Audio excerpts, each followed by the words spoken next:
Controlled by Vega, powered by Sensodyne and Vimo. Grow ZMKC. Associate sponsor UltraTech cement. જૂનાગઢના માણાવદરમાં ફેર મતદાનની માંગણી ઉઠી છે. માણાવદરથી પેટા ચૂંટણીના કોંગ્રેસના ઉમેદવાર દ્વારા ફેર મતદાન કરાવવાની માંગણી કરવામાં આવી છે. સણોસરા, સરળિયા અને કતકપરા આ 3 ગામમાં બોગસ મતદાન થયું હોવાનો કોંગ્રેસ ઉમેદવારનો આક્ષેપ છે. હરિભાઈ કણસાગરાએ આરોપ લગાવ્યો છે કે મતદાતાઓને ધમકી આપીને એકતરફી મતદાન કરાવવામાં આવ્યું હતું. ચૂંટણી ફરજ પર રહેલા કર્મચારી પણ ભાજપ સાથે મળી ગયા હોવાનો કોંગ્રેસ ઉમેદવારનો આક્ષેપ છે. કોંગ્રેસ ઉમેદવારે ચૂંટણી અધિકારીને હવે ફેર મતદાન માટે અરજી કરી છે.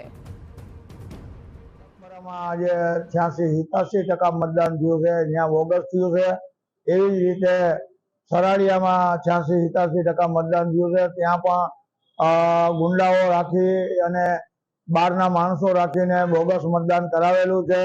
સણોસરામાં એ લોકોએ મતદાન અટકાવેલું છે, કારણ કે પાટીદારનું ગામ હોવાથી પાટીદારો મને મત દેવાના હતા, એટલે અહીંયા મતદાન અટકાવ્યું છે, ગુંડાઓ રાખીને અટકાવ્યું છે. Controlled by Vega, powered by Sensodyne and Vimo. Grow ZMKC. Associate sponsor UltraTech cement.